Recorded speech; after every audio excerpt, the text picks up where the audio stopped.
things we've been having going on. So forgive me if I decide to skip over certain portions of our notes or if I have excessive typos, which I usually do. When I write stuff, I'm a little bit of a frantic writer because I'm afraid of forgetting what I was going to say. And so sometimes that can reflect in my punctuation, general grammar, structure, or color choices. So I depend on people around me to keep me on the straight and narrow with all that. Well, let me start us off in a word of prayer, and we'll go from there. Father, thank you for this afternoon. Thank you for bringing the brothers and sisters here together today so we can think about what it means to be in and help others be in fellowship. And so we just ask that you would help us. Lord, give me direction and guidance as we go through this packet. We know where to slow down, speed up. May we be able to capture the thoughts and questions that are most important and pertinent. In Christ's name, amen. All right, so I think one thing you're going to hear me say time and time again. What's up, brothers? Did you guys get packets? Here's a packet for you. Man. I can also do it on my phone, too. All right, Joellen nailed it. I think it's all one packet. Okay. Yeah. Thanks.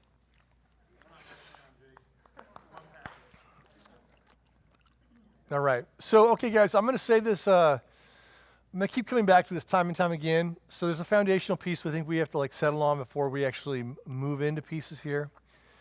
I want to connect it to the high thing, right? The glory of God is accessed through Christ to the gospel. So let's connect it to as far north as we can connect it, right? We're connecting whatever these groups are to the glory of God. In that, God has invited us into that glory, right, through Jesus. And when he invites us to himself, he doesn't invite us isolated. There's a new togetherness. You who once were not a people now are a people, he says, right? We didn't belong together, but now we belong together. So I'm going to come at it from that. What I'm not going to come at from is a group, right? We're going to start from out north up. And just being gospel-centered in everything, in all places, in all ways is really, really helpful. Not as a hindsight, but as a key feature. Because ultimately, we're going to talk about how to start and lead what's called a missional community. Brother, I don't think I've met you. I know you're Cameron. What's your name? Yeah, Jeffrey. Nice to meet you. He told me you're coming. I'm glad to have you. He ratted you out. So the idea is, realistically, most of us in our lives are going to be instrumental in starting groups, helping groups, being part of groups. And what's really important is to know what the group is. What the group is. So that's all I want to start in your note packet with, starting from the gospel and going down. So take a look with me at that gospel packet there, at the packet. The design, the purpose and design of the MC in Cross City. So when I say MC, I'm talking about a missional community. We got that name from some folks over in Tacoma named Soma. Jeff Vanderstelt, his name is a weird name. We've often thought about getting rid of it because you're like, what in the world is this? But it just sticks around. And the nice part about it is when we say these are missional communities, people are like, what the heck is that? And it gives us a chance to explain what they are versus them suppose what they are. So when we say, because we tried everything in family groups or whatever, every time those things become confusing and people bring their own thoughts. So we chose the name missional communities. And so we're connecting from this, in the gospel, God has brought us into his family. Hey, Colin. We will need one more packet for Colin.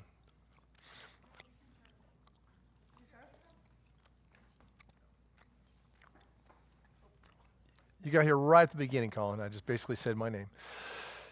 So the idea is, if you're going to come to the Lord in the gospel, you're going to come to his people as well. Right, become sons and daughters, become his people. So the gospel creates not simply saved people, but the gospel creates God's family, of which we are parts of that. So that is the high connection for it. So in our churches in America, mostly America, there's probably two styles of churches. There's what we call a decentralized style and a centralized style. These are our terms. You might have better terms when you lay about it in bed and think about it. Traditionally, most churches in America are centralized. So the key test is when leadership lays in bed and closes their eyes at night and thinks of God blessing, God really blesses it. It's going to amp the church up.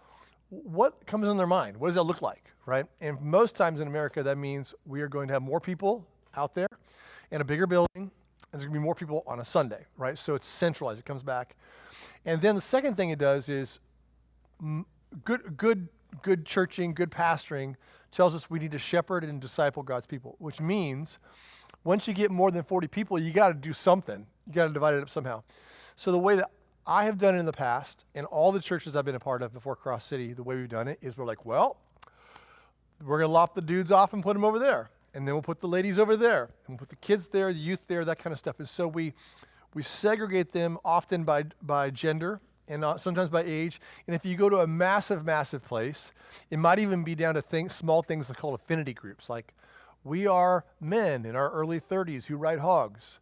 We are women who are in our late 40s who cross stitch. And it's like and those are particularly aimed in those churches. I'm not mocking, but they're aimed for max entry. Like the easiest way for you to connect and the easiest way to invite people to them. So that's like the mindset behind it.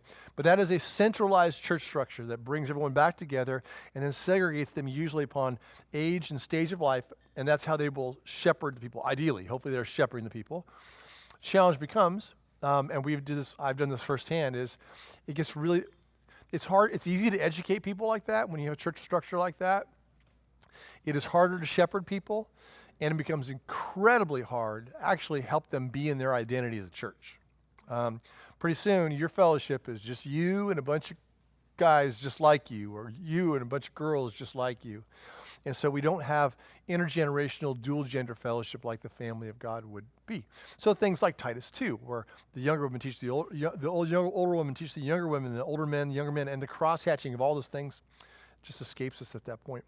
So a missional community is, point number 2, a fully functioning church fellowship unit. For us, it's a fully functioning church fellowship unit. That's what I want to talk about, how to start and how to run. Now, I'm going to make a pit stop though, because there's sometimes we start groups that aren't that. They aren't that, and it's okay. It's really good to have groups that aren't a fully functioning church fellowship unit. But for a missional community, it's a fully functioning church fellowship unit. I'm just going to use the word MC time and time again, and if you need clarity, let me know. And that is where our church lives out our family identity and offers it to every person. So the game can look similar for any church up to about 40 people. You're like, oh, okay, we see each other. We're all one big family. But what happens when that 41st person comes, or that 50th person? Like, how are you going to divide it up so they actually know who to be a brother and sister to? How are you going to divide it up so that they are known, they're cared for, they're invested in, that they have opportunities to expand and use their gifts, those kind of things? So that's some of the highlights of why we do these groups. Third bullet point, it's a group, not a meeting or study. It's a group, not a meeting or a study. Now, I'm going to be honest with you. In our MCs, entropy happens, right? And it degrades often out of a group into a meeting we have on Wednesday nights or something like that. That's a hardcore cross-city foul. And all of our MCs have it from time to time, but we do. We tend to go busy, and we're like, oh, and we can play the name games like, well, like I'm not going to the MC because MC is a group, it's not an outing. It's okay to call your midweek MC dinners the MC. But in some sense, my family, the Burns family, we often have a Burns family dinner. And so we just need to know we're not going there, and that dinner doesn't identify us. It's something we do because we are a family. So the idea is we're a group, we're not a meeting or simply a study, and always calling our church family forward and joining one another in mission. So here's one other thing that fits into the missional community. Missional community is a decentralized style church. You can call the group anything you want to call it. The name missional community, it is not special. Okay, but call it whatever you want to do it. Sometimes church call them life groups, small groups. I have pastoral friends all over Columbus, and we talk about it. And one of the things I want to know at the church is like, how do you divide up your church pastorally and in fellowship? And they'll give you a name. You're like, oh, cool, tell me about them, right? And they're like, oh, yeah, we have life groups, whatever. Like, all right, cool. I want to know, like, well, what is a life group? Is it a meeting? Is it a group? Is it their one-stop shop of fellowship, or is it something else, right? And so I don't just sit with names. I actually kind of ask about what they expect of it, right? What is the design of it? For us as pastors at Cross City, we use MCs because we believe every last person that walks through the back door needs an opportunity, We have a stewardship to afford them the opportunity to sit with God's family and be known and to see God's family and to see the relationships in it and to hear the teaching and to be loved and cared for as they either see if it's a church family or if they're coming to understand who Jesus is. We want that for every last person. And we don't want any spot where they think that they would stick and think that they're in the church and they're not in the church. So we don't do anything in our church that's any group looking except for MCs. We have like gospel workshops for a day. We have a class like this. We might have a one-off anvil, but we never do anything that would make anybody come in and think, oh, I'm a part. Here's an anecdotal reason for this. I was in a church one time. We had a shepherding and fellowship structure. We had multiple ones. It was all over the place. I'll explain some difficulties of that later. We were blended, centralized, and decentralized. Well, we were centralized at heart. Then we added on some decentralized, and it got really agitating. And so I'll explain that later on when we talk about what the group you start up. In this church, though, not only did we have centralization with a tad of decentralization, we had a lot of adult Bible studies after Sunday. And those are great. Adult Bible, ABFs, what do you want to call them, those are great, right? But the problem was, in our structure, the leaders of those adult Bible studies did not want those to be a shepherding unit. They didn't want them to be a fellowship unit. They wanted them largely to be a podcast time when they would teach a new lesson. And they didn't want shepherding responsibility for the people who came. But unbeknownst to the people that came, who came in on Sunday, on a rather large church, they're like, oh, there's a Sunday school. Let's get it connected. Whoop, they go over there and they sit down. They feel like they're part of the church. I'm going to this thing that happens all the time. I know some people, so they feel like they're part of the church. But they're not under any type of pastoral care because that wasn't a shepherding unit, right? And ultimately what we saw is we saw marriages falling apart, and all of a sudden we catch wind of it. We're like, are they in our church? Oh, no, they're in that Bible study over there. And so they feel like we're coming here and living life and needing care. But meanwhile, the design of it wasn't that. But there's a disconnect. They thought it was, they thought it wasn't. And so we have people rotting and hurting so badly, and they're missing our fellowship. We had in some sense, for a period of time, allowed decoy fellowship and pastoral opportunities. That is deadly in a church. You just can't do that. You can't create spots where people can think that they're in, and you're giving them the vibe like they're in, but they're not under care and under fellowship. That is a deadly thing to avoid. So we always want to be really clear that that's why we're doing this. This is the only spot you can really connect in our church is an MC. And in that MC, that's going to be your family unit. Those are the people you need to know and love. You don't need to try to be a brother to like 150 people. Plunk. There's 20 of them. That's plenty. That's plenty of people to pray for and to invest and to encourage and send text messages to and buy meals and that kind of stuff. And then number two, the reason we also like the missional communities is we think it affords us an opportunity. This is a very short study on this. It's not even a study. But we say it time and time again.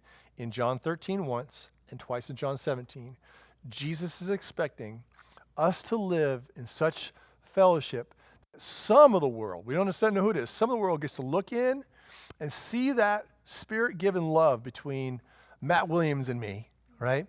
And when they see that, love one another as I've loved you, and so prove to be my disciples, that the world may know that you are my disciples, right? When the world sees that love, not the fact that we both have the Cross City bumper sticker on our car, but that sees the love, sees that we shouldn't be this close, and when I violate and sin against him, he forgives me in grace. Like, some of the world needs to see that. That's what Jesus is saying, because it's a divine apologetic to testify that we are from Jesus. In John 17, it also testifies with the unity that Jesus is praying for, that Jesus is from the Father, and that the Father bestows his love on his kids. Those three things are picked up by design from God as apologetic when the fellowship is seen and known by the outside world. It doesn't say which part of the outside world. It could be your neighborhood. It could be your friends and family. It could be some school. It could be a bunch of different things. But the reality is, in the New Testament, you all pick up your baked goods from the same place. And you guys all get your meat from the same place. You know, there's commonality because you don't have cars. We have these wonderful curses called cars. And with that, we have very little connection in our lives at any point outside of the connection itself. It's not like dual levels of connection. So in the MCs, we're saying, okay, we don't say that we know how God says we should do this, but each MC needs to really think about this. How will we live and fellowship in a way so that some of the world could look in and see this and receive this divine testament of God loving his kids, Jesus being from God, and that we are from Jesus. So we kind of push that. We call it invitables. I'll explain a little bit later. But one of the things we want to encourage our MCs to always talk about is like, okay, what are the opportunities?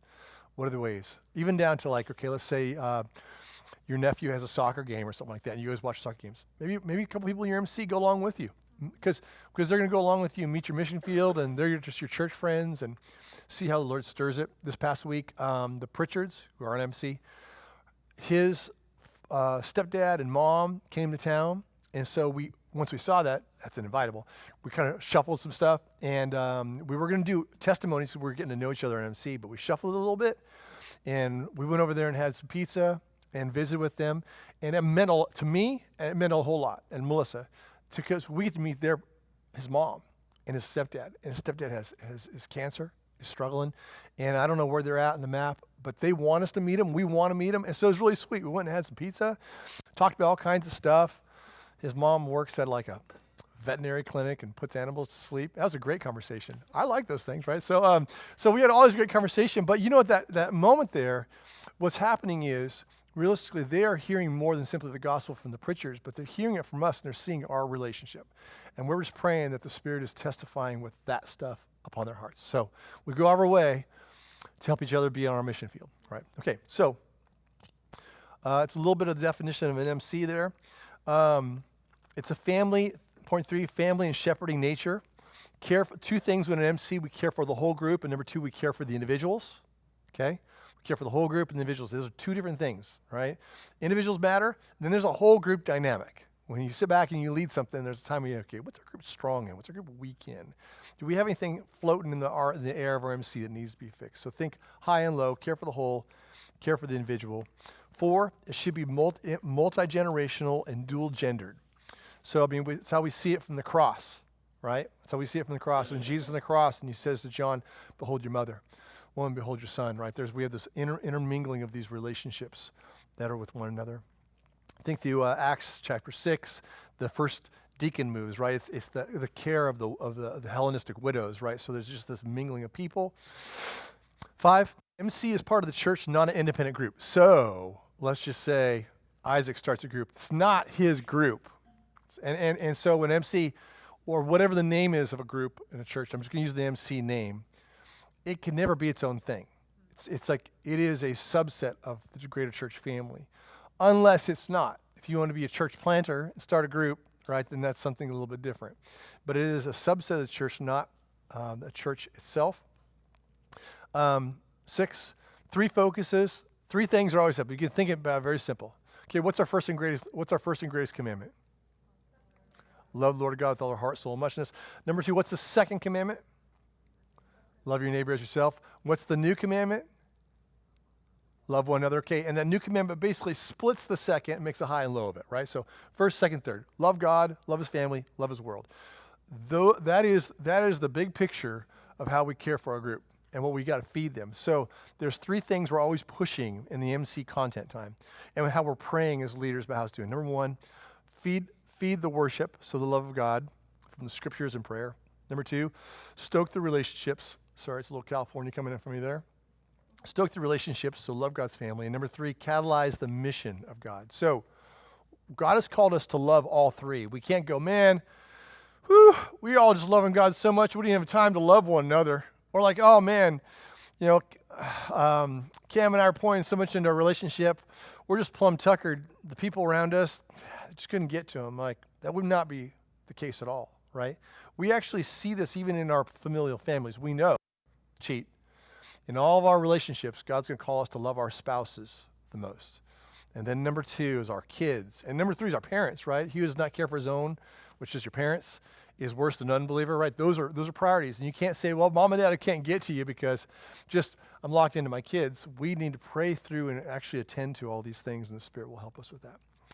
Then finally, each MC has weekly dinner meetings. This is the designated, openly Christ-centered time of the MC. So hopefully our MC is doing a lot of things outside of that. So it says this is not only the time they're mixing. This is oh man, sorry about that. Told you it's bad. It's not the only time they should be hanging out, okay? It's right. You just read it. Thanks. Not the only time they are mixing is right, isn't it? So, but the MC dinners, particularly, that is our time when we are about Father's talk, about the Father's business there, right? And if you want, have a party night, we invite friends in, it's fine. But generally, our MC times are times where we are there openly dealing with Jesus. We say that, hey Troy, we say that because in the beginning days of Cross City, we were so mission focused and so trying to reach people in the neighborhood and stuff like that. They would come in and they felt like they were part. And so now they're on an MC night, but now there's kind of this weird thing of like, well, some of them we just met, whatever, and we have this gathering, and now we feel like we're doing a bait switch on them, whatever. So we really felt like over time, you know what, those midweeks need to be our designated open Christ-centered time, and it is for God's people. And anyone can visit it, but it is for us, and so we're just open book on what it is. It is our time to get down to business as God's people. Finally, our last couple ones here. MCs are ultimately for people who want to be part of the Cross City Church family. So here's a couple of snags. Non-believers. We joyfully welcome non-believers to experience the joy of God's family, and this may take even years for them to understand and explore in Christ. Claire Nance, who we love to death, she was visiting MC for a couple of years before she came to know Jesus. And just listening, taking it in, and talking, and in the discussions, and just sizing and thinking, and really counting the cost, right? Beautiful thing. There should always be a clarity to the difference between being in Christ, a Christian, and being someone who is exploring or rejecting Christ. There should be a tenderly held line which would prevent a non-Christian from thinking they are just a subtle part of an MC as they explore the gospel vehicle, enjoying the love of the MC. And that is, I would say, openly, prayerfully, full of conversations. We just know people. Well, where are you at? What are you thinking? And so we can, I hope you hear, I do that on Sunday mornings on purpose. I talk to the unbelievers in the room on purpose. I know they're there, not theoretically, and I know they're online too. So I want to just talk to them. I'm not hiding from, they're not hiding from me. Let's go have conversations. Like I know a number of people in the room that I meet with at least every year that don't love Jesus here every single Sunday. But we don't act like they do, and they don't act like they do. They don't take communion. We go have coffee. I'm like, okay, what are you thinking, right? And we can get to it. But man, I want them here hearing the word and praying that God will do a great thing. So, open conversations. Number 2, believers. We welcome Christians to consider being part of our church family and expect that this decision will take some time. We welcome them to visit multiple MCs, if helpful, to find a right spot. Third, problems. Fellowship squatting. Da-da. Our MCs cannot be a long-term home of people who don't want to be a part of Cross City Church family. They should be lovingly taught and discussed through the gospel fruit of local church commitment. So we've had that before. We've had some people that sure like the group, and they like their own version of Jesus, and because everyone's all polite and whatever, they start like hanging in. They're like a Klingon, right? Like a church tick. And they're just like sitting there just guzzling. And so they're there for quite some time, right? And that we've encountered that and realized that we probably had not engaged some people quickly enough and openly enough to talk about the role, the connection of the local church to the gospel and where they want to be. We don't need to chase them out. We need to help them figure out where they're at with that. That group just can't be there like just a Klingon part, because that group is part of our church. I actually met, I ran into this past month. One of our groups had a lady in their group that I had never met. And so I was somewhere and a lady showed up and someone goes, oh, that's so-and-so, they're part of the church. I'm like, I've never seen that person in my life. They'd never come to a service, to my knowledge, but they had kind of hung around for like a year of an MC. And unfortunately, I started feeling part of it. And that's when the leaders all of a sudden realized, oh, we probably have not made that clear enough. So then they started coming in on it and dealing with it, and she decided to go somewhere else. Finally, church buffeting. I made that word up. Church buffeting. Likewise, the only way to be a part of Cross City is to be a Christian who is committed to an MC. We try to lovingly, joyfully, invitingly make that clear with regularity from the church pulpit.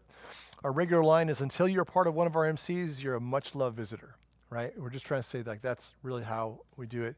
And even since we've been in this building here, there's been a number of folks that have come through, and once they hit a couple times, one of our pastors tried to take them out to lunch and just talk about them and the gospel and that kind of stuff, and try to like pitch the vision of the gospel and a gospel family. And there's a lot of folks, especially along our younger crowd, that really have a high appreciation for community, but they don't know that community is built off of commitment. And so, even in the last 6 months, there's been some folks, we sit and talk, but they're pretty quick to tell you they have a very busy life and it has this form and these shapes and these dreams and this travel plans and all that kind of stuff. And we'll see what we think. So I just try to graciously recast the vision of like, well, Christ is center and family is family, and you work through the prioritizations of those things, even though that might look differently. We have people here who work night shifts and Sundays and all kinds of stuff like that, but that prioritization is there. And so we commonly have people, the number one reason our church is small is because of family life. It could be because I don't dress fashionably too, but let's just say it's family life. We're inviting you to share your life with people and nothing less.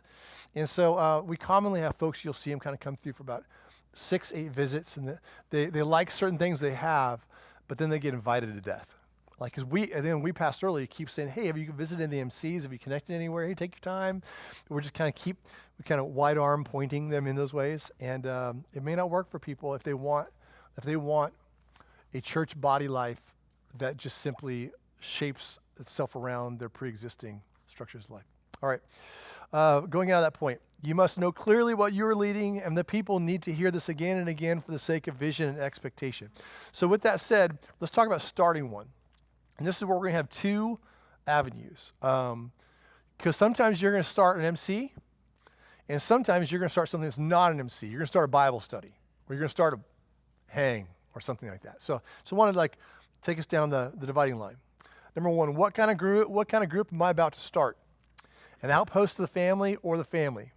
How can I make that clear so that it's expectation that all the expectations are well met? So if you answer the question like, I want to start an MC, and I'm going to give you some caveats after this section about how you think about it. But if you think I want to start an MC, number one, be careful. If at another church, what are the church's official paths to fellowship and belonging? Okay, every church you're part of, whether they state it or not, they have thinkings of pathways of belonging and shepherding. If you're a church of 50 people, it's never been past 50 people, even though they're like, oh, we're just one big family, in their mind is a structure of some sort that if all of a sudden 20 people got added next week, that they would do. Maybe it's just one big group and never do anything, and because they really haven't thought about individual shepherding or those kind of things. But usually there is a default plan in the back of their mind of centralization or decentralization. They may not know those terms, but it's back there. I'm just telling you it's back there. So the reason being, if you, let's say under pastoral blessing, you're part of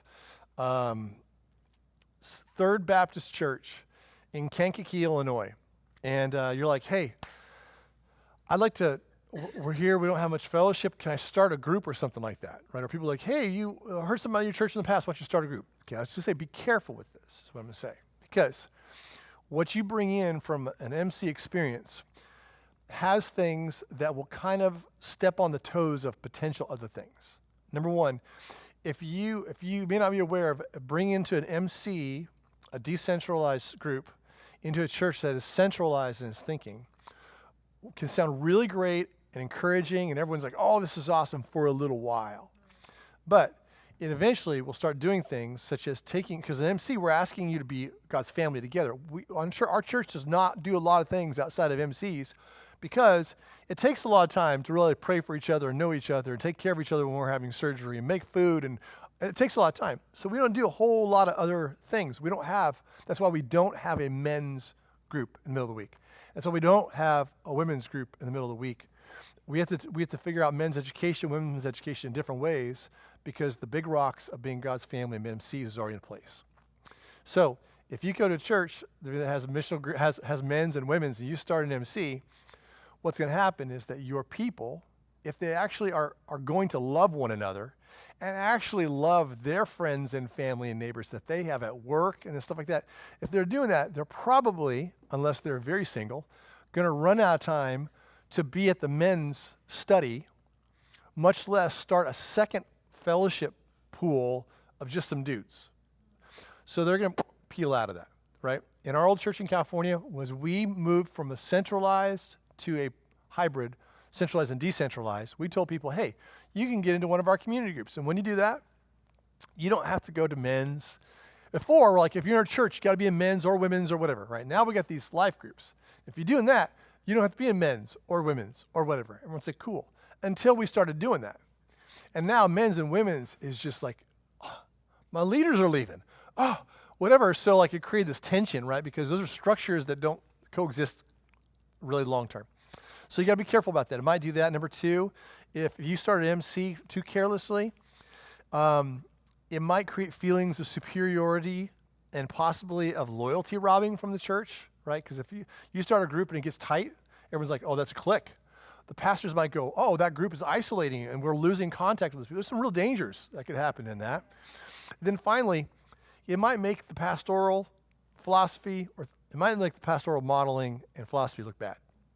So one of the things that decentralization does is it keeps all of our pastors on the ground with the people. Like, I'm in a DNA. Everyone's in a DNA, like on our pastoral leadership team, right? So it keeps us on the ground. Traditionally, in centralized church, a lot of your pastoral positions often escalate out of fellowship. Not all the time, but they often escalate out of fellowship. And they are very in an office over there, right?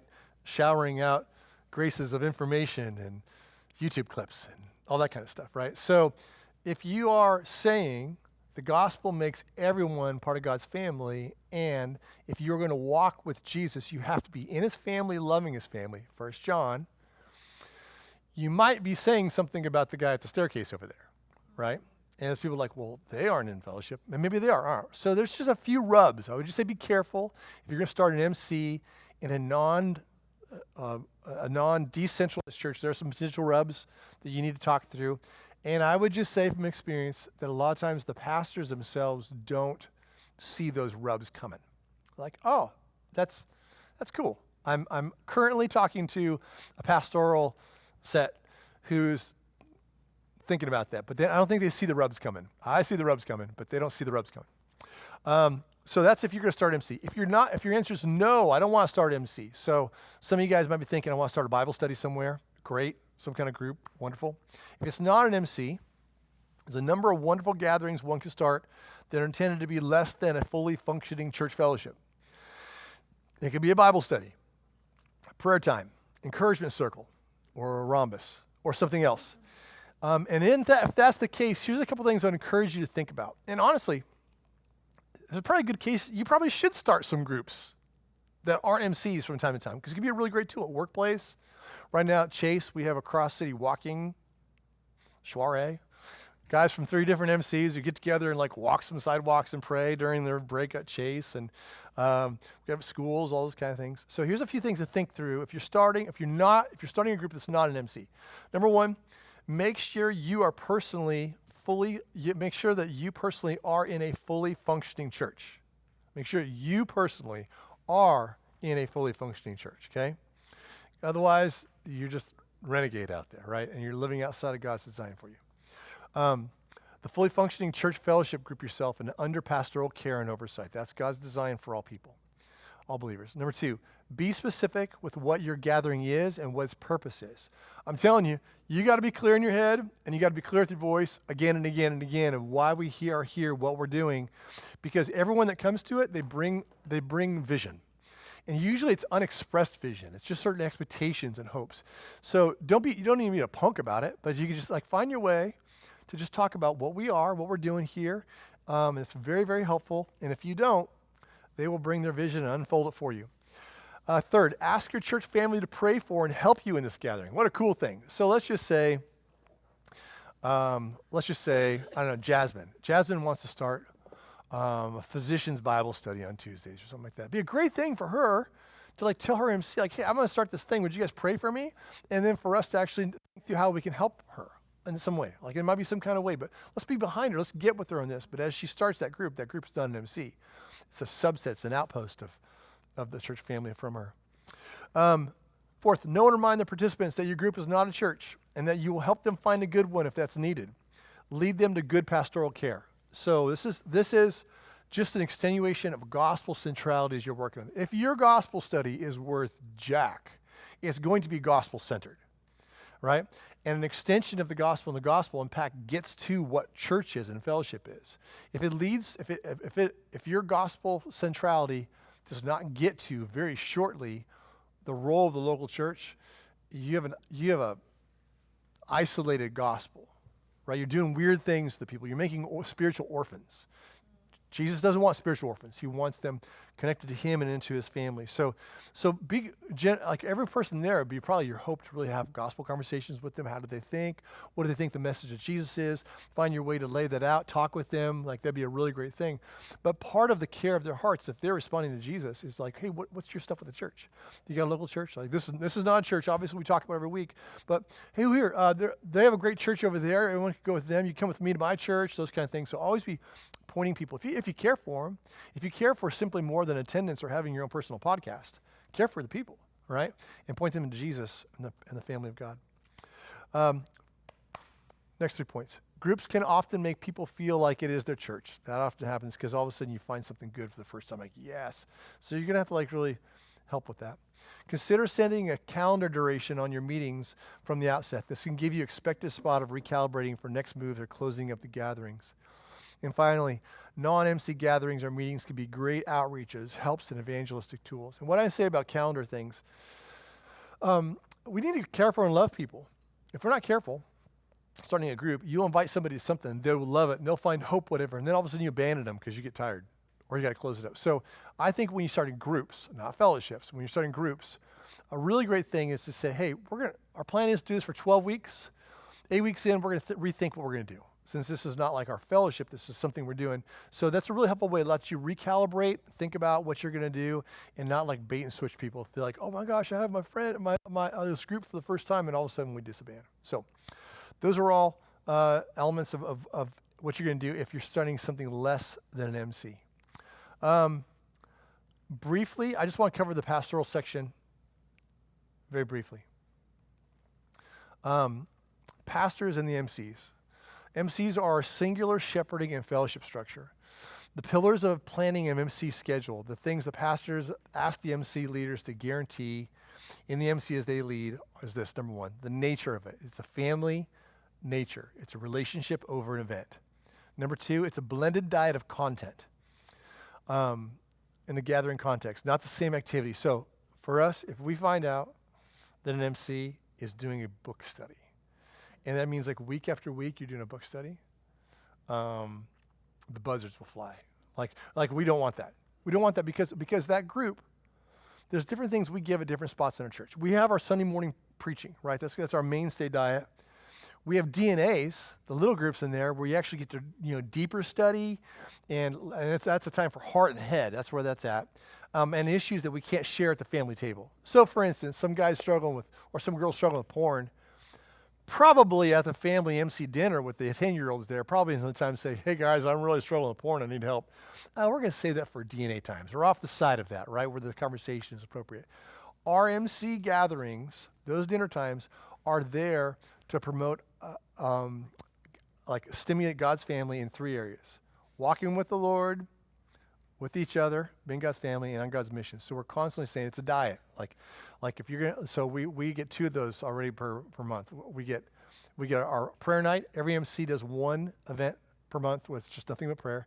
And they also do one which is a learning week. Those are both mostly vertical, right? Walk with the Lord type stuff. Some of them splash into the family life. But that gives an MC only 2 other times a month to think about, okay, that content time, what should it be? Don't plug and play. Think about it, pray about it, and they put together a combination of things that should not only stoke up, but should stoke our family life together and mission. So some of those things that stoke family life, sharing testimonies, sharing needs, doing a number of things that might make us come to know each other and appreciate each other more, doing CrossFit things together sometimes is a mix of up and down. Then mission, like who's Colin's mission field? Like, does anyone know? Because his family members name, his friends, like the people that he plays polo with and all that kind of stuff. Like do we know his he doesn't play polo, that was a joke. But do we know the mission field he's been given so we can pray for him, right? So we want all those 3 of those things stoked all the time, all right? And then finally, summarizing out this, we encourage our leaders the freedom to adjust things, just make sure it's like really keeping blended schedule. We ask our groups to be led, the teaching time be led by pastorally approved teachers, those being men, that we welcome ladies to lead guided discussions and prayer times. Big thing is we're going after 1 Timothy 2:12 in concept, and we ask our leaders if they're ever kind of stuck in a point, and 2 times this month already, our leaders have called us in the office to go, is this cool? Or am I doing too much or doing too little? So we really just appreciate their hearts in that. And then finally, 5 and 6, MC leaders are not called or asked to be pastors. Pastors are close and on call for the leaders. We ask them to lead it, but we don't ask them to take the charge of the call of actually being pastors of that. We just want them to lead and shepherd that group well. So we are very close on hand for that if they need us. And then 6, passing on information to and from the pastors on issues of all, like sometimes we run into like suicide issues or like mental health issues or difficulties in families. We ask them to pass it up to our pastoral team so we can care for them. So, yeah. I'm going to stop there. Quick question. So where I'm going to go after this is kind of going to some of the details of how you would lead an MC, but that's kind of our starting spot, going from the gospel down to a local church, down to a missional community, some of the designs of it. Questions, thoughts? Or non-MCs, like if you're thinking about starting a non-MC, if that makes sense. Yeah. How important is like geography and stuff? Like I know, like in your perspective as pastor, as opposed to like what works for individuals in the group. Yeah, geography, we did a lot of that in the beginning. So we had, obviously we list them by areas. When we first started Cross City, a bunch of us moved down to German Village. There's like a density to it, and we would have dinners on Monday nights at a place called Easy Street Cafe, now Southside Grill. And so we just did a lot of things together. We'd all call up and go take a walk at the park. It was really sweet because there was geography. It really made things work pretty well for us there. And then as time gone along, people who live different parts of town come in. And so what happened was we started really looking in the John 13, John 17 passages, becoming convinced that the biblical mandate is not that all fellowship has a designated mission field. We were saying something like that in the beginning. But we felt like we'd overstated that, misidentified that from the scriptures, that realistically it is Christ's expectation that all fellowship would have exposure to the surrounding world. And we don't know who that would be. So fellowship in a way so that the fellowship can be seen and known, experienced firsthand, which is a far broader description, right? So I think physical geography is really, really helpful. And it can be very ideal at times, but it's not a mandate. And so for us, we kind of don't really have that anymore. Most of our MCs, we just ask them to think through, who is your mission field? Like, is it friends and family of all of us together? Or do you do, as some of our MCs have done, some of our MCs have like adopted a school before, adopted a park before, done a number of things where that kind of like, they all kind of bend life into that a little bit. So those are all just judgment calls on, does the Lord lead and open that? But we don't think biblically we're called to do it geographically, though geographically it sure can be helpful, makes sense. It's a really sweet opportunity if it can happen. But if you do it geographically, when you have people coming from the outside, you got to just be careful with them and help them not abandon what they're at to necessarily help you with doing what you're doing, except for maybe a time of training or something like that. And then ideally help them start something. In the context of the church, of course, that's conversationally with the pastors too as we prepare them. So with times we got pretty excited about the geographical thing, and we kind of got a little laser focused on it sometimes. It was a little too laser. Should have been like this laser, and it's kind of like that laser. So, yeah. Did you have any further thoughts on that? Okay. Yeah, go on. Yeah. Yeah.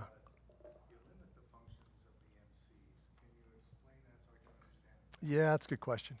So fully functioning meaning if you are connected there, you're sufficiently connected into the body of Christ, right?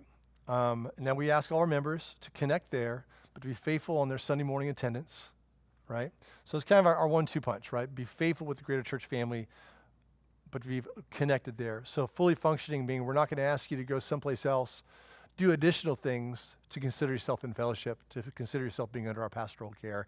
It is its own self-sufficient, isolated thing, but that's because we have set those up, hopefully, with the leaders that know what they're doing under the authority of our church, and they're not renegade leaders having their own isolated identity, because they can't have their own isolated identity, they can't have their own theology, they can't have their own vibe. All that needs to come from our pastoral team, our corporate body. Yes, that's probably why. Right. There might be a better term. Let me know if you got a better term for it too. I kept messing. Yeah, it is. It probably is. Like a baked potato. All right. Good. Other questions, thoughts? Have any of you guys experienced things? Have any of you guys experienced in church world different views of life groups. Things called life groups, things called MCs that have different expectations and different realities to it. How would you describe it if you feel like there's two sides to this? Or what are common things out there that aren't a missional community? Change the name, but they aren't that. But they often call themselves a life group. Yeah. Yeah, when we first came to Columbus, or right before we moved here, when I was working, I visited some of Buena Vecinos, their home churches, Yeah. and they would act as fully functional churches, Yeah. or 95%, Mhm. and did their evangelism locally within those groups. Yeah. So when I visited, someone would ask me, "Do you know the Lord?" Huh. I've never had that kind of upfront, clear question and asked in any other group before. That's cool. But I come from a different generation. In the 60s and 70s, these didn't exist. Yeah. And you had home Bible studies, but from my perspective, sometimes they seem a little touchy-feely, Hmm. and it's hard for me to mentally integrate. Hmm. Yeah. Because we all know each other anyway. What else? What's the next step? And I'm a little impatient on that, Yeah. looking at those next steps. Yeah. Makes sense. Makes sense. Good. Other thoughts? I went to a megachurch for a long time, and one of the ways to feel like you're connected, because you can go to a megachurch, go and leave, and nobody can ever know if you're coming or not. But a lot of those groups were focused on, like, oh, we're in our 20s and we're all women and we all have the same interests, and it then kind of morphed into a social gathering. And I think Chicrosity is really unique in that it is intergenerational and not just like women's and men's. And I think that's it's been really healthy for my walk to not just isolate in small groups. Yeah. What you were talking about. Yeah. So I feel like that's been really, really helpful in a lot of different areas. That's good. Yeah. I think one thing too, maybe it's going back to one of your first questions too. Probably a huge question is like, what in that whatever that pastoral team or structure is, what are they hoping for those groups to be? Right? Are they hoping to be like the end all of where all of our education, like Dwell? They their model, I think they would describe it this way. They're more independent than our MCs are. They're actually their home churches, right? So you're largely an independent thing with a unity between them for their central teaching and stuff like that. Ours is more one church made up of MCs. I think theirs would be more independent churches which come together. Maybe fair. So just a little more independent in their structure. And then out of that, like what does the leadership's design and hope for it to be? What are the prioritizations of it? So I really love and appreciate a lot of things I've seen in Dwell people, some of them that I've met, and I think some of the things I've seen that are really, really good about that is that spirit of evangelism, super high spirit of evangelism in the Dwell crowd that I've really appreciated. Yeah, so that's one of the things I have appreciated about them. But that's like, it's kind of woven into the mix of it from the very beginning. What's that? Different model. Yeah. Different model, different emphasis.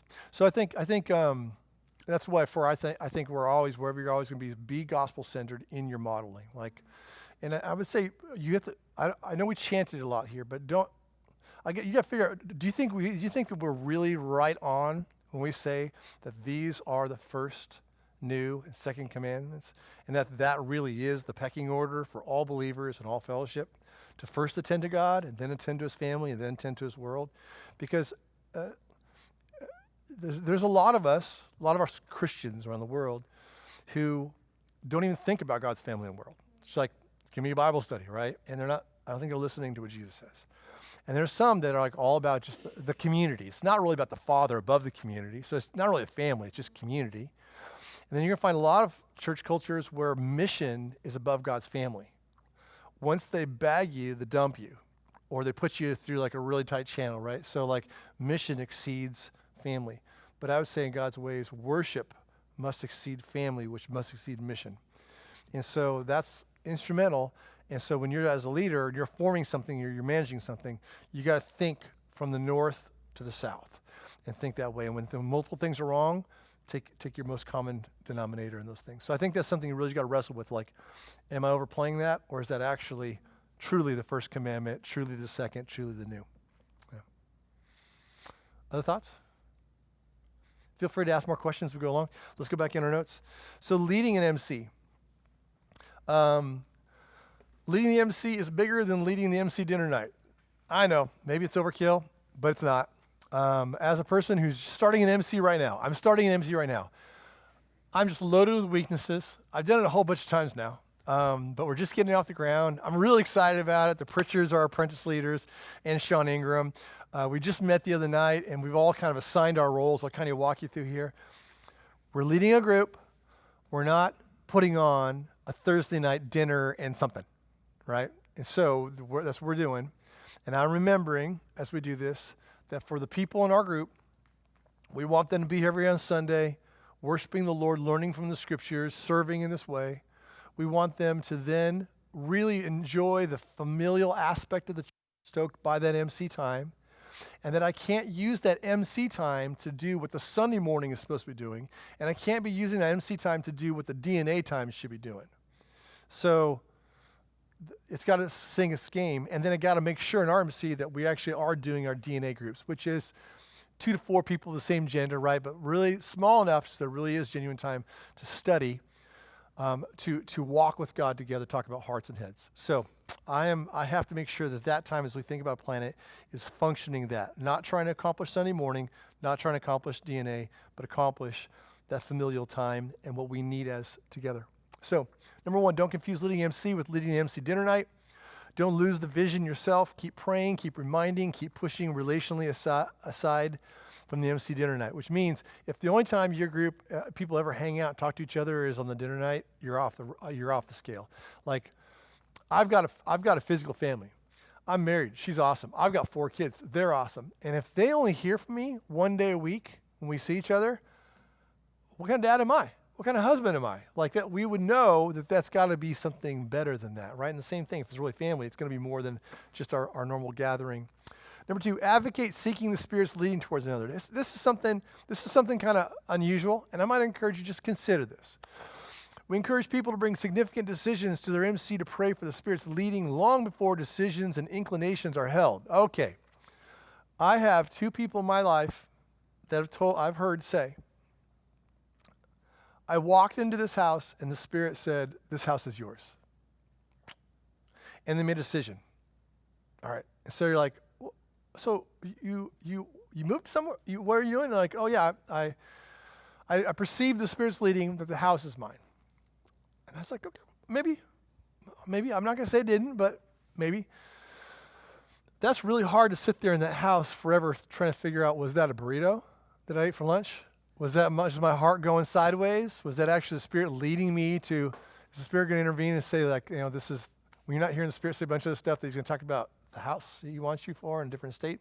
So I think one of the things that's very, very helpful for us as a bunch of new covenant believers who are all indwelt by the Spirit, when we are seeking the leading of the Spirit for unique things such as job change, house, all kinds of stuff, if you really want the Spirit's leading and guiding, you know what you should do is you should ask the Spirit-dwelt people to pray with you about it, to seek the same thing. Which I would just say, what's helpful is tell them you want 2 things. Number 1, you say, I would like your advice, number 1, and then secondarily, and honestly more significant, I would love if you'd seek prayerfully if the Spirit would lead us in this. 2 things, because if you don't give them both, they're just going to give you their advice and think they did it, right? So give me your advice, and then you gather those things, and you pray. You ask people, I don't know, as you've been praying, is there any sense the Lord has led you in some way, right? I think that's measured out in Romans 8, verse 26 to 27. In our weakness, we don't know what to pray, but the Spirit intercedes for us with groanings and longings too deep for words, which again isn't whale noises coming out of your chest. It is your heart being inclined towards something. Obviously, within the parameters of Scripture, we've seen this so many times in our church. We had faithful people who've moved away, the Flowers, who helped start Cross City, right? They eventually said, they told their MC, they told the pastoral team, hey, we are thinking maybe about, I don't know, sometime moving to the West Coast to jump in some stuff out there. And we love them. We didn't want them to go. So we said, okay, thank you for trusting us with that, right? Because that takes a risk because you look like you hate people or something like that. We're like, okay, thanks. And so we all prayed with them. Their MC prayed with them. And over time, the Lord started giving us all peace about, you know what?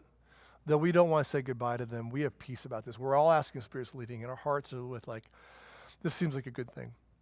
And so they left. And so when they left, they're not sitting out there like, well, we thank the Lord, bless you. Man, I love you, brother. It's great. It's like, it's not a gathering unless call and lets one go. It's great. Makes my heart happy. My kids say I shouldn't say that to you, but I was like, I know he loves it. I know he loves it. So when you're out there and you've done this move, right? And there's two different situations. You can be like sitting there trying to figure out like, well, did I perceive it right? I guess the deal went through, whatever. That's a world of difference than like I sat with my fellowship and they all prayed, seeking the Spirit's leading, and their hearts together felt like, yeah, we don't want you to go, Hoyes. We don't want you to go to Rhode Island, but we think, yeah. Lord, we don't want the Hobbs to leave, but yeah, this seems right. We don't think we want the Van Newkirks to leave, but this seems right. We don't want the Flowers to leave, but this seems right. We don't want Jasmine number 2 to leave, but this seems right. Jasmine the lesser, I used to call her, but I mean, all those people are people. Kurt, the boomerang of Cross City, right? Like all of these people are like people that have actually done this. They have had a significant thing in front of their life, and they're like, I want to follow the Lord. They brought it to their fellowship long before they have the pen wet and on the paper, where they're just looking for us to go, yeah, we think it's a great idea, and like, seek the Lord with us. Like, man, it is so good. It was so sweet when the Flowers moved out to the West Coast and took that job out there. The Hamptons and the Burns, we went out in the service, like on behalf of our church, we helped install him as a pastor of that church. They are out there because we believe the Spirit of God led them. There are people also in our church that have gone places to do whatever. I have no idea if it's actually the Spirit of God leading them or if it's just a sense of adventure. So we would encourage people to like really step in fellowship and say, hey, bring these things to the body. Trust us. We're not going to handcuff you to us. We want you to be where God wants you to be. And we realize that may mean tears for us. So encourage people to pray, bring significant discussions. The Spirit's leading is far more clear when many Spirit-filled believers are seeking the leading in the same season out of love for God and person. It's also isolating and hurtful to the love and fellowship when the true family is excluded from sharing input and having the chance to meaningfully seek the Spirit's guidance with those who they love in Christ. We have often called this approach dropping the memo about what has already been decided. Like, oh, isn't that great for you? You know, it's like if my kids all of a sudden tell me, oh, by the way, I signed rent on a contract in a different state, I'd be like, what am I, chopped liver? Like, it's not that you need my thing, but just out of love and respect, like bring me in. You know, I can pray for you. So anyway, that's just the way we can do that. Third, keep mission and mission together in front of our people through teaching, sharing, and regularly looking for invitables. An invitable is any opportunity where people can be brought along with you. Doesn't have to be the whole group. So if Jake is on a soccer team, whatever, he doesn't have to have his whole MC come along with him to soccer. Maybe a couple people, you know, that kind of stuff. Go, Jake. All right, leading the MC dinner night. So here's some tacticals. We're going to get down to some tacticals. Guiding the night. Start by giving the group an expectation of the night and the general things. Provide any housekeeping items or helps for new people with kids. So just be thoughtful of people. People like to know where things are going. Kind of give them, it's helpful, like unless it's the same old group and you don't have anyone new, but it's helpful just to state what you're doing. I do this even with, if I know everybody in the room and we're all, I think it's really helpful to just say, okay, tonight we're going to do this. Probably this time here we're going to switch over to conversations or whatever. 5. Provide housekeeping items or helpful for new people. Let's say you're at someone's new house and they have like a collection of vases or something like that. Just be aware of that. Or like, you know, new family with kids. Just this is a time to like just help everyone be safe. 5, gospel grounding. Provide this if the content of the night isn't explicitly gospel proclaiming. So if you're doing like a prayer night, sometimes like it's just really easy gospel clarity in this text. Sometimes it's still good to have someone do it then, usually on sometimes our learning weeks, whatever it is. But if the night itself isn't really talking about what the gospel is explicitly, probably it's a good thing to have someone do gospel centering. And that could be male or female, young or old, really cool thing. Basically, the goal is under 7 minutes. I made that number up. I didn't get that from the Spirit. Under 7 minutes, someone's going to do something that brings us into a remembrance of what the gospel is. And in our groups, we had down in Thurman in the last year, we've had some amazing ones. We had a couple of our couples come in and sing a song for us, like Nate and Sarah, because they can sing and play, right? Claire Nance sang a song a cappella to us, like to our faces. That was cool. We've had some people show a little video and then discuss it, but it has to be 7 minutes. It's has to be short. It's not the night, right? I like to collect gospel presentations off the internet and play them and just talk them up. Okay, what's the good things we saw here? What's kind of missing? We're not having a critical spirit, but like anything just to get us there, get us thinking about it. Or someone goes, I read a cool verse and this reminded me of the gospel in this way. So a lot of different ways we can do it. Gospel centering. If you're not going to have explicit gospel content for the night, I see it. What? Is there a difference between gospel centering and MC and priming in the church service? Yeah. Priming, like what is the difference? Yeah, they're pretty close. They're pretty close, yeah. Priming for us on Sunday mornings, it always happens after the first song. We invite men to come up, and I have instructions. I've recorded instructions for the guys. Some of the guys pay attention to those instructions. Some of the guys have to have special meetings afterwards. I don't want a teaching time. I don't want something amazing. I want something just completely standard that gathers our hearts and minds in the gospel of Jesus and gets us ready. So that's the idea of the priming pieces. So it's like it's overt. Versus in the family time, it could be anybody to do that. But here, because the morning it involves some teaching, we have just guys do it. But in the MCs with the gospel centering, it's more of a fellowship thing. And even for kids, like if a kid wants just gospel centering, bring it. All right, remind us. Okay, leading discussions. If you're leading a discussion, script and pray over your questions before. Bad questions often devolve into ad hoc teaching time to fill the silence. Like, I've done some bad question discussions before. Like I'll just do it off the cuff, and like you start asking those questions, and everyone's just sitting there. You're like, that wasn't a good question. Then you have to talk a little bit more because it wasn't. And then you still can't ask a decent question. So now you just got to riff for a little while. Got to share, Cam's favorite points on the topic for whatever it is. So I think actually thinking about what the questions are. Calvin Brown, another group that prayed about should God take us somewhere else. Calvin did a good job. He would craft good questions. Yeah. John Hansel didn't craft very good questions. I love him. All right. Yeah. Oh, yeah. Yeah, brother. Yeah. Say again? Oh, just so questions, like a question that isn't easily answerable without a yes or no. Like sometimes you ask a question like, or it's just too broad. And like, there's probably the best way to discover this is when you ask questions and you get no love. In the back of your head, like, I probably could have done that one a little bit differently. So if I ask them like, so what do you guys think? Do you guys agree with this? People are like, yep. That's not a good question, right? I might be able to say, hey, what are some things you guys picked up from that second section right there? It's a little bit better of a question, right? They can't answer yes or no.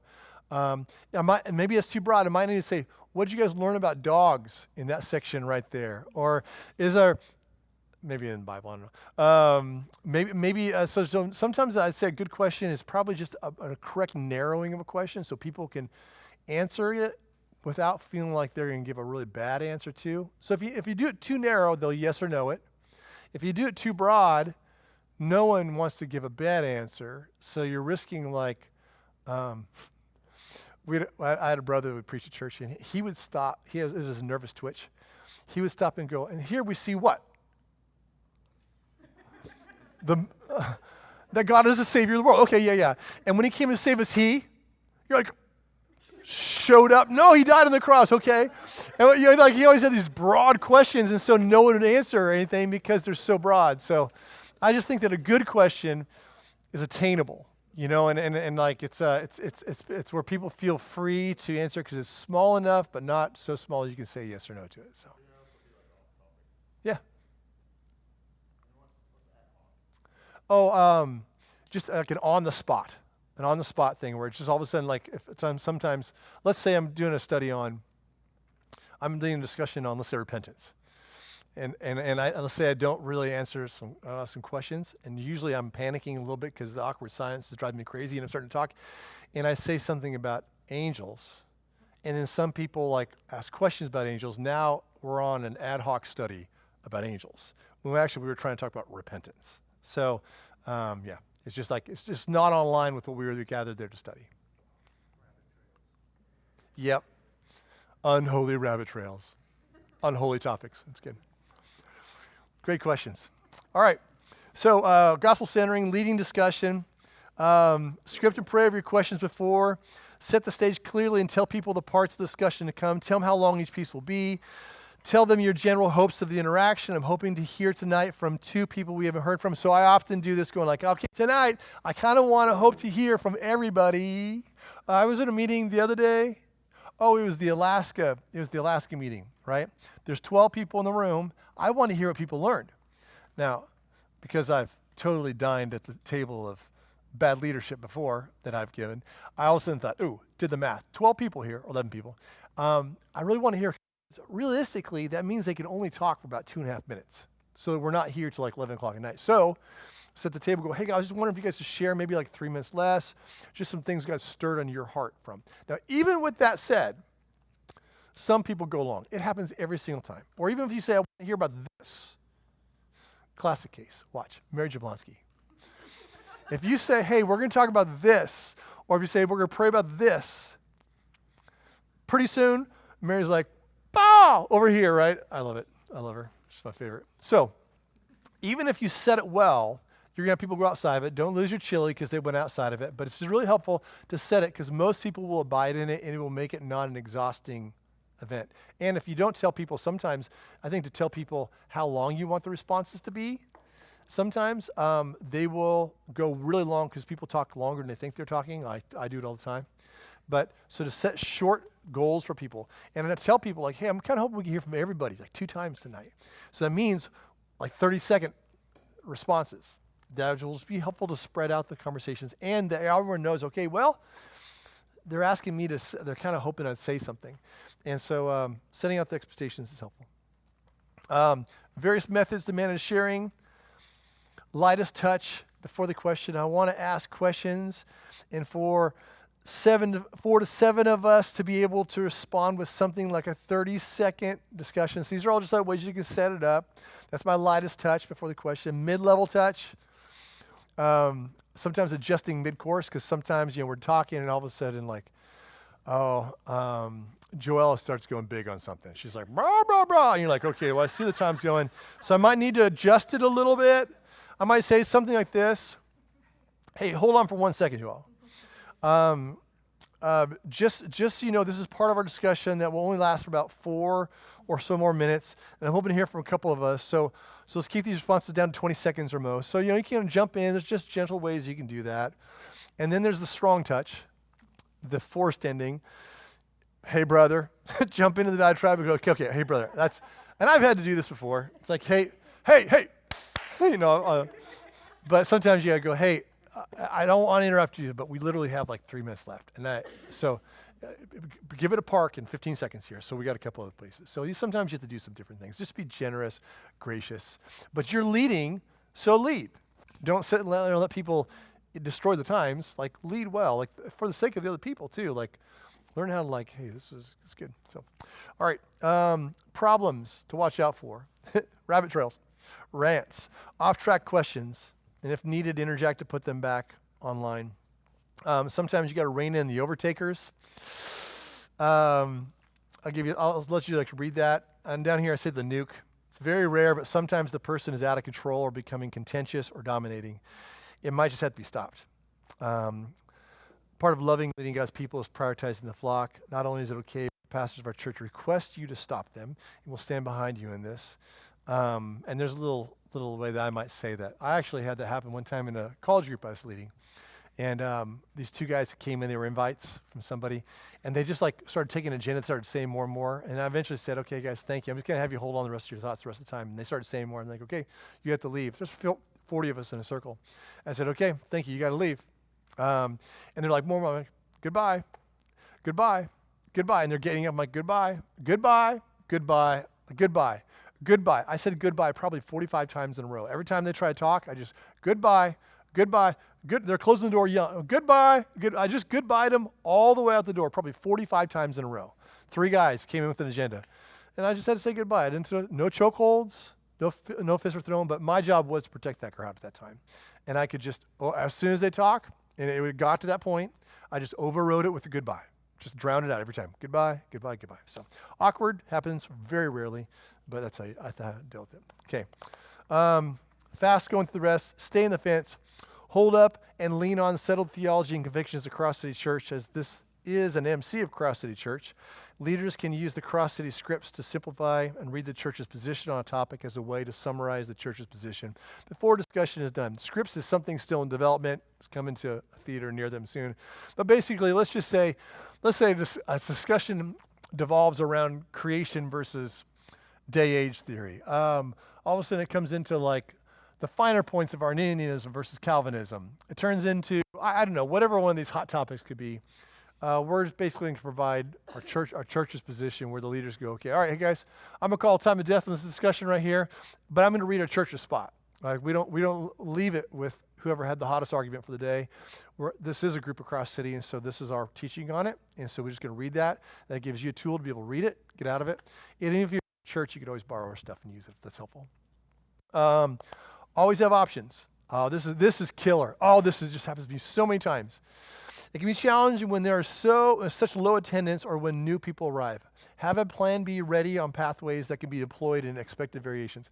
I've had this happen so many times. I'm so excited about a passage or discussion to happen, and it ends up being plague night.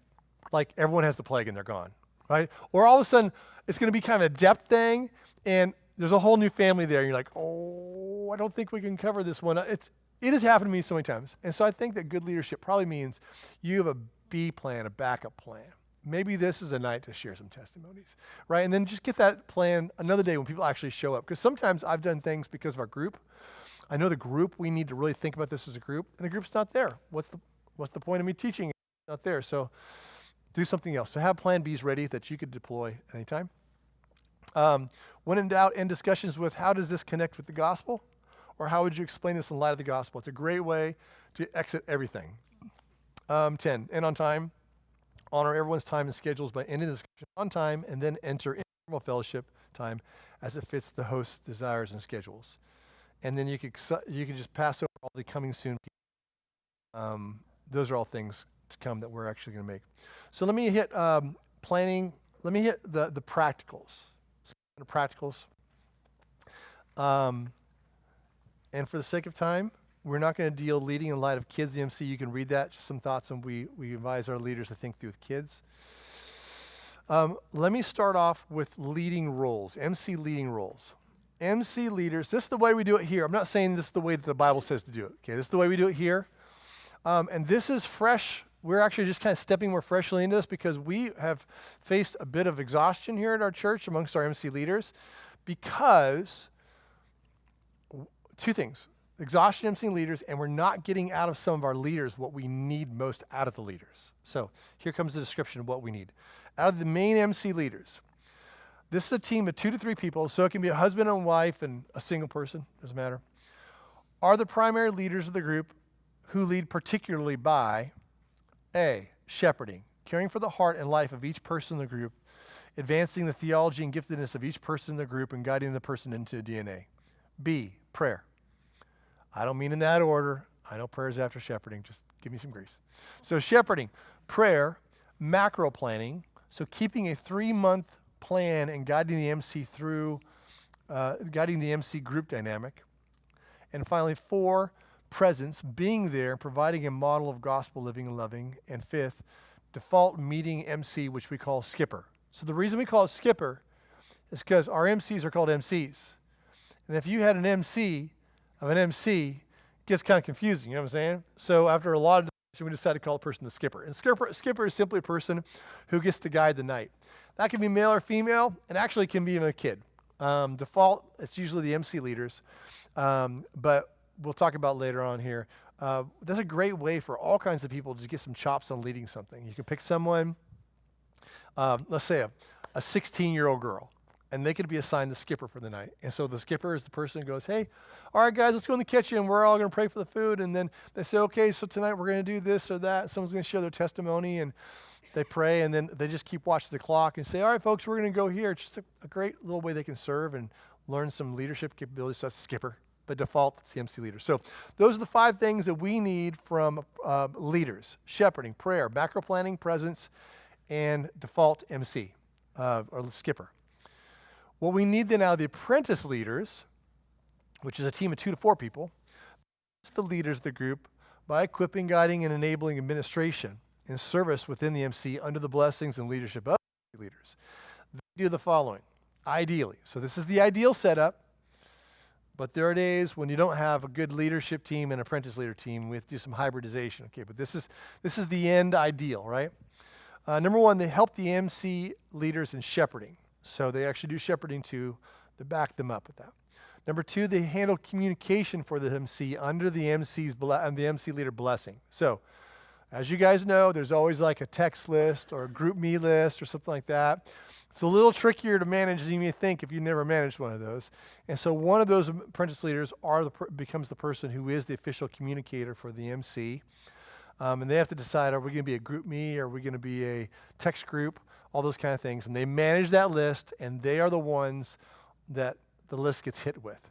And we try to really teach our people to be careful about doing anything but an immediate response to a text list. Because let's just say Jono has something he wants to say to the group, and let's say it's been 4 days since the group said something. Well, since last week, they had a new person join their group, which means there's a new text list. You know, saying the group things.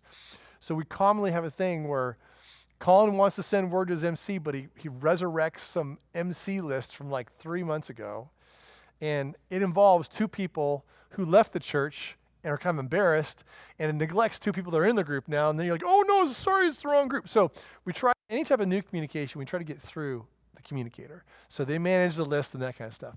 Of course, every week we have these group communications that come out, and there's an immediate response to those things. I'll bring the bacon, you know, those kind of holy words. But so we have a person who manages the. Third, one of the apprentice leaders organizes gospel centering. So in our group, already for now till Christmas, we know what the content is going to be of every single night in our MC, in the Reynoldsburg MC night. Which ones are going to be learning weeks, which ones are prayer weeks, which ones are going to be dedicated towards stoking family, which ones are dedicated towards a mission. And we've actually looked at all those and figured out which ones do we think need gospel centering. And so we've noted those, and we've assigned one of our guys, which is Casey Pritchard. He's going to be talking to people in our MC out of the approved list, because when people don't know Jesus, we're not going to have them do gospel centering, right? He's going to be talking to people in MC, go, hey, would you be up for doing gospel centering on this day? And he will walk them through that. So the leaders, we don't have to walk them through that. We can think, because the reason is, leaders, we want their minds on shepherding and prayer, particularly shepherding, prayer, then macro planning. And if they are doing all these things here, they're not thinking about shepherding and planning. So our problem has been, a lot of our leaders have been doing all apprentice leader things for a long time and getting exhausted. They're planning the meals, they're doing the communication, they're doing the hosting and that kind of stuff. That's not what we need out of them. We need their shepherding hearts. We need them to think and pray and connive in prayer over people and like greet the people, come in and really address their hearts and souls. That's what we need out of our leaders. These other things, let's have the apprentice team do, because they can serve and equip us in great ways. So we have gospel centering. Fourth, place, equip, and administrate people into the following roles for a season. Hosting and meal coordinator. Different ways to do that. In our MC, we decided that whoever hosts for the night will not be the main entree person, just so we're not overwhelming people.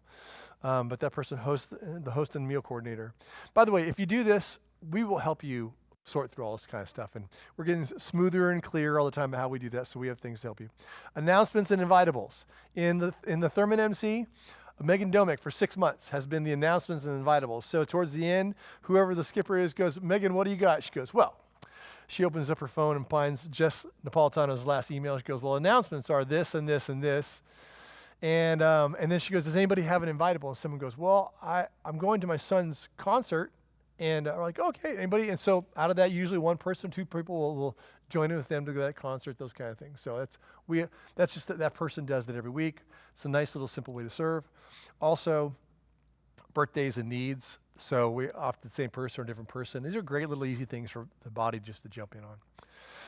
Finally, MC leaders and apprentices make the seasonal macro plan together. Apprentices are encouraged to be able to take the lead in planning one of those months, give them a chance to plan it all. While MC leaders are the default meeting MC or skipper, sorry, it's not guide. The apprentice leaders should have plenty of opportunities to function in this role over the time in learning how to lead. Others who are not leaders can also do this for the evening as well.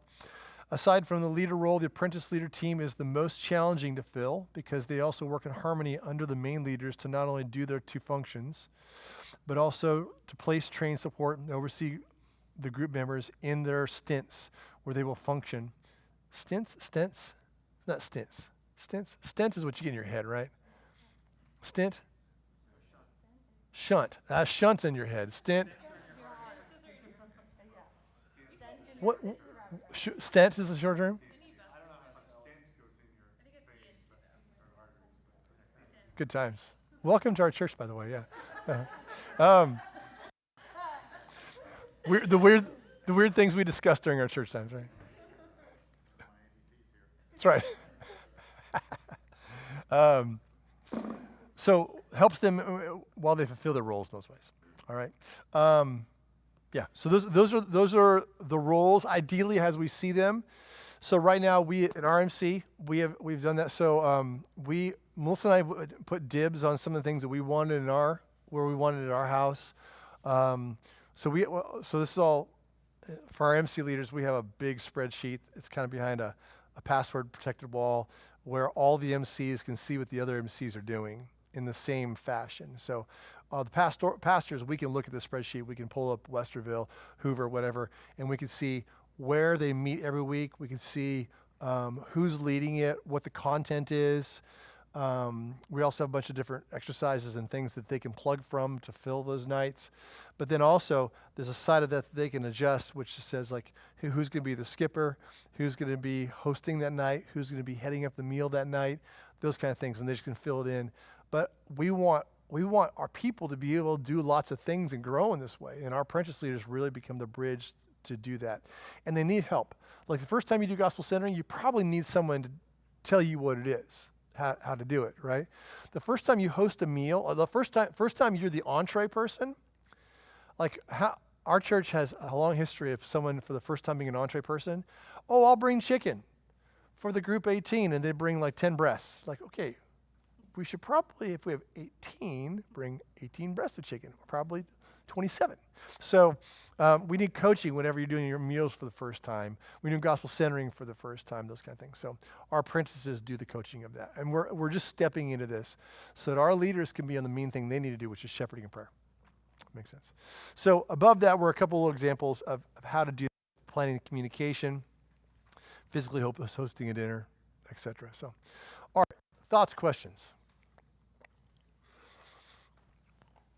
I'm sorry I was not so linear in my mind. Yes? Don't mean to be sound and like an analyst, but use the term facilitator and MC, which sound informal, but shepherd sounds pastoral. Uh-huh. And it seems like it's a little more than MC and facilitator. Yeah, I would say the facilitator probably is the apprentice leaders. Because I really want the main leaders to be really on the focus of shepherding. And I think when we talk about like leadership entropy, what our church tends to do is we tend to forget the prayer and the shepherding part because we're going to go plan the meals and we're going to clean the house for the hosting and kind of stuff. So that's we're trying to get the apprentice leaders to really take care of a lot of the facilitation and the main leaders to be shepherding, doing more of that pastoral stuff, even the ones that aren't pastors. But our pastors then meet with them to upload, like how everyone's doing. So we do that because of Hebrews 13, where it says, submit to your leaders. As those who give an account to you, let them not do it with tears. So we need to have few enough people and the right structure enough so that we would have an idea of how our people are doing. So we tell you when you get an MC, you settle there. That's where you can be cared for. we then chase down the leaders from time to time to go through the whole list. How's this person doing? How's this person?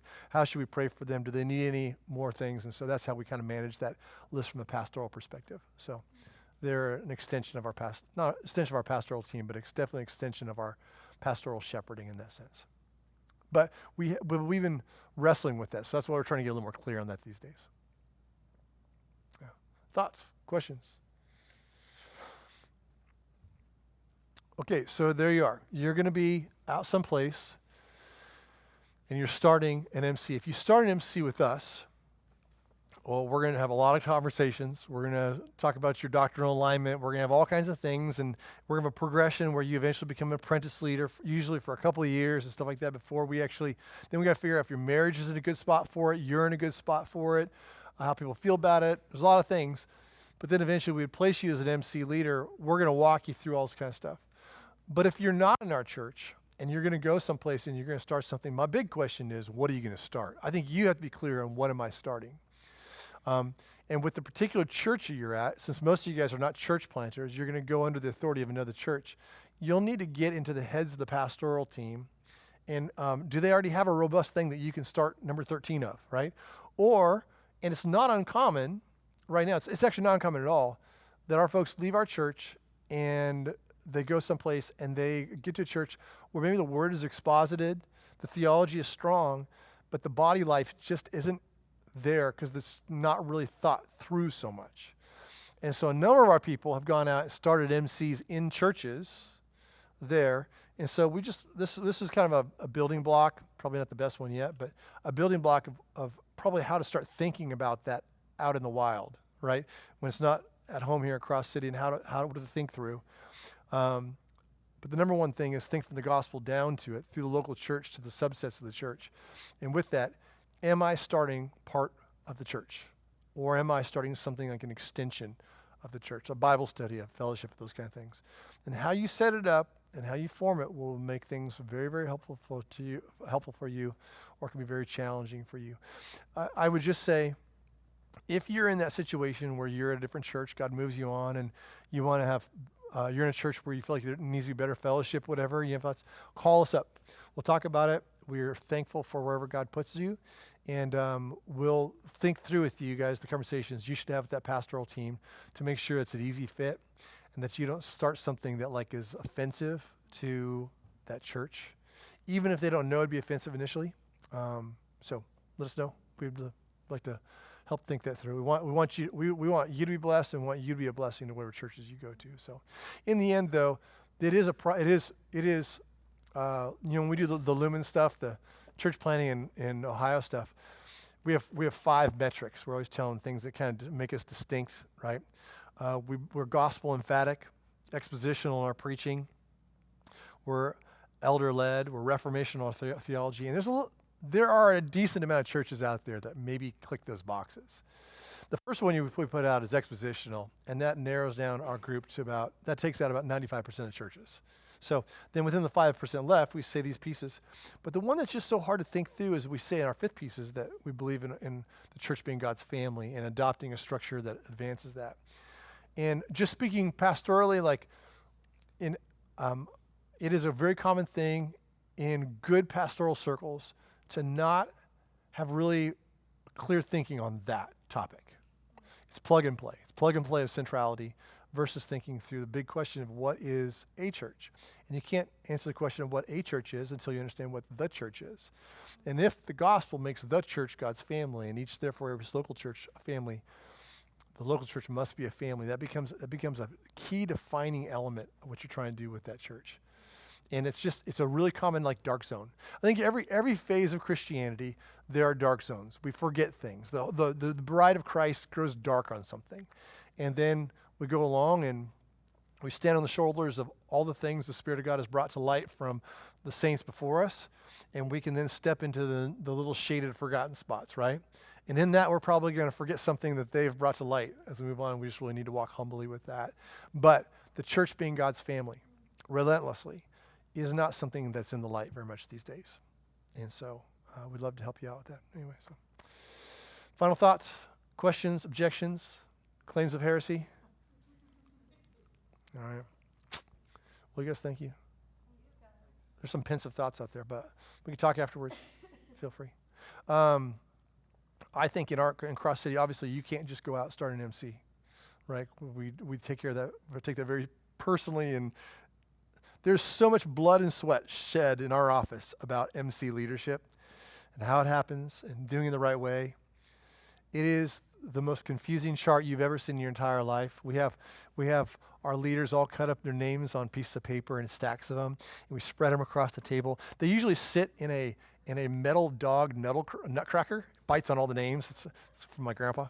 Then we put them all over the table, and we take pictures of it. We share it with the whole pastoral team, like, what about this? And then we destroy it again, and then someone moves to Rhode Island or moves to Boston, so then they're out, tear up their paper. Like, we take that super seriously, the idea of how those are led. But you guys, as individuals, wherever God puts you, you very well maybe should be starting something for a period of time, a group, a Bible study, something. I don't know.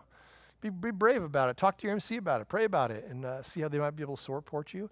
And certainly, you don't need to start indefinite things. You can start a quantified thing. You start a 4-week thing. It could be great. I've been talking to the Sutherlands about eventually at some point in time, because we'd love to see them start an MC out there. But it might be that while they're part of the MC here in town, maybe with some kind of regularity as God moves, they just start putting on like a testimony night once every 8 weeks or something like that. And their group knows about it. Maybe their group sends a couple people out to it, and they get some people out there just used to this gospel living a little bit, but it's all measured until the Lord will let something bigger happen. So be courageous, be brave, think about it, pray about it, we'll talk about it, but chat it up with your MC. All right, guys, thank you for the time. I only went over by 1 minute, but feel free to come up and ask questions too. So let me pray. Father, thank you for this day. Thanks for my brothers and sisters here. Thanks for giving them energy to listen. And Lord, I just pray, we just said a lot of things. I said a lot of things, Father, and all the areas that were stupid and nonsense and foolishness and things that need to go, Lord, may those just drift with the wind. And but ultimately, Lord, we want you to be glorified, and we want your church to thrive, and we want people to know you and love you, and we want your families to be rich and strong in the gospel and deep love for one another and very evangelistic. And so, Father, please, you make the church, and we pray that you would make us wonderful church and make my brothers and sisters great leaders of groups to come, and we might be able to be really in tune with your design and your call in our life. In Christ's name, amen.